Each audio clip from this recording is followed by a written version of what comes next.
साथियों नमस्कार। साथियों जैसा कि आप जानते हो बहुत सारे किसान साथियों ने अब आलू की खुदाई यहाँ पर प्रारंभ कर दी है और उन्हें गेहूं की बीजाई करनी है। तो साथियों गेहूं की बीजाई करने के साथ में उन किसान भाइयों के लिए अच्छी किस्म का चुनाव करना बहुत ज़रूरी है, क्योंकि अच्छी वैरायटी अगर वो एक बार सेलेक्ट कर लेते हैं तो उनको रिजल्ट अच्छे ज़रूर देखने को मिलेंगे।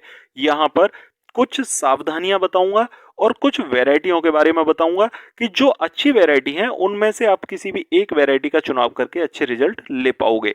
साथियों सबसे पहले बात करूंगा यहाँ पर अच्छी वैरायटियों की कि कौन कौन सी वैरायटी का चुनाव करके आप अच्छे रिजल्ट ले सकते हैं। तो देखिए उसमें सबसे पहली जो पसंद है वो है DBW 173।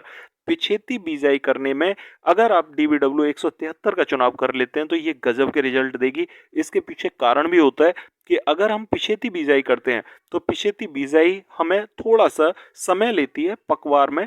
तो पकवार के समय पर वहाँ गर्मी का मौसम आ जाता है, तेज लू चल रही होती है, तेज हवाएं चल रही होती है, तो उससे पौधा पकता नहीं है, वो झुलस जाता है, दाना पकता नहीं है, वो दाना सिकुड़ जाता है। और अगर दाना सिकुड़ गया तो हमारी पैदावार डाउन जरूर हो जाएगी। साथियों अगर उस समय के लिए हम ऐसी किस्मों का चुनाव कर लें कि जो हमें समय के हिसाब से समय के अनुकूल पकवार दे सकें, 100 से 110 दिन में पकवार हमें दे देती हैं, तो वो गजब के रिजल्ट देंगी। साथियों इसमें से DBW 173 एक ऐसी किस्म है जो कि गर्मी के प्रति सहनशील है। इस किस्म को डिजाइन उसी तरीके से किया गया है कि यदि ये अप्रैल की गर्मी में पकती है तो फिर उस समय पर ये उस गर्मी को सहन करने की क्षमता भी रखती है। साथियों अगर इसकी बिजाई हम करते हैं तो 18 क्विंटल प्रति एकड़ से लेकर 22 क्विंटल प्रति एकड़ तक ये पिछेती में उपज दे देती है। तो ये उपज का जो मानक है ये सही है और अच्छी उपज इसको कह सकते हैं हम, अगर पिछेती में 18 से 22 क्विंटल प्रति एकड़ की उपज हमारी हो जाती है। साथियों इस किस्म का चुनाव करके एक तो आपको एक समस्या नहीं होगी, इसकी लंबाई अच्छी बढ़ जाती है, 95 सेंटीमीटर तक ये लंबाई बढ़ा देती है। तो आपको कोई समस्या इसमें नहीं आएगी, भूसा भी निकलेगा और अनाज भी ज़्यादा अच्छा होगा। बहुत सारे किसान साथी यहाँ पर HD की 2851 की मतलब रिक्वेस्ट करते हैं कि 2851 हम बिजाई करें। तो हाँ अगर आपको DBW 173 नहीं मिलता है तो उसके साथ में आप HD का 2851 चुनाव कर सकते हैं, बहुत गजब के रिजल्ट देगा और इसकी बिजाई आप जनवरी के पहले सप्ताह तक बड़ी आसानी से कर सकते हैं। साथियों इसकी उपज भी बहुत अच्छी रहती है, 22 क्विंटल प्रति एकड़ तक ये भी उपज देने में सक्षम किस्म है। तना इसका भी मजबूत रहता है, गिरने के चांसेस कम रहते हैं। साथियों अगर मैं बात करूं HD की दूसरी किस्मों की तो देखिए HD 3167 ये भी बहुत अच्छी किस्म है। इसकी बिजाई भी आप जनवरी के पहले सप्ताह तक कर सकते हो। लंबाई की अगर मैं बात करूं तो 90 से 95 सेंटीमीटर तक लंबाई भी बढ़िया रहती है और गेहूं भी इसका दाना मोटा पकता है, बालियां भी मजबूत रहती हैं। साथियों अगर बात करूं यहाँ पर थोड़े से कमजोर खेतों की, जिन भी किसान साथियों की जमीन थोड़ी सी कमजोर है वो यहाँ पर राज 3764 का चुनाव कर सकते हैं, बढ़िया उपज देती है और हल्की मिट्टी में अच्छी हो जाती है। बहुत सारे किसान साथियों की मिट्टी थोड़ी ऐसी होती है कि जिसमें उपज थोड़ी कम आती है, वो किसान साथी यहाँ पर राज 3764 का चुनाव कर सकते हैं, बढ़िया रिजल्ट मिलेंगे।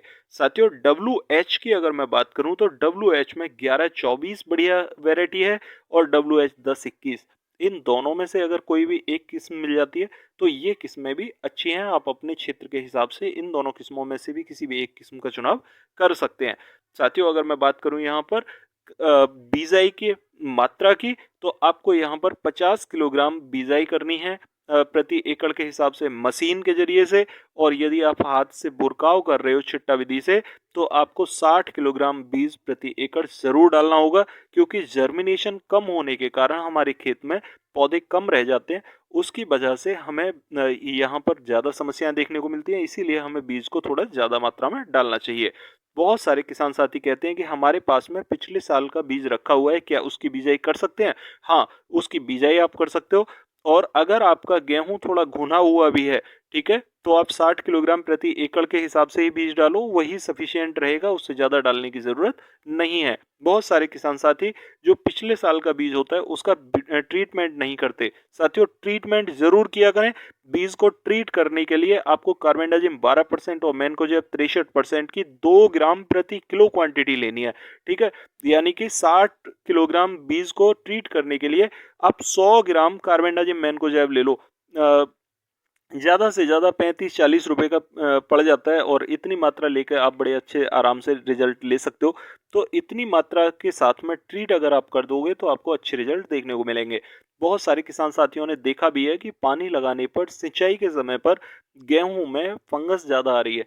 तो आप अगर पहले से ट्रीट कर देंगे तो वो फंगस का इफ़ेक्ट इतना ज़्यादा नहीं देखने को मिलेगा।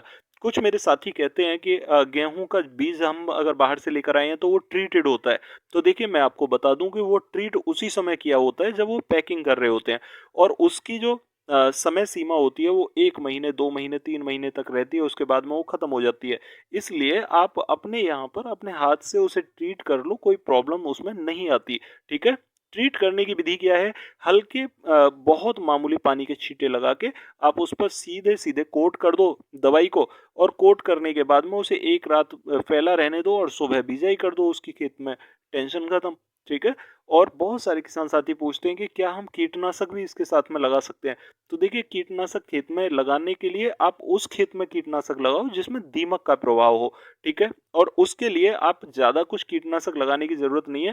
दीमक से बचाव के लिए आप मात्र 10 किलोग्राम प्रति एकड़ के हिसाब से बुझा हुआ चूना अपने खेत में बुरकाव कर दो और आप उसके रिजल्ट देखना कितने गजब के मिलेंगे।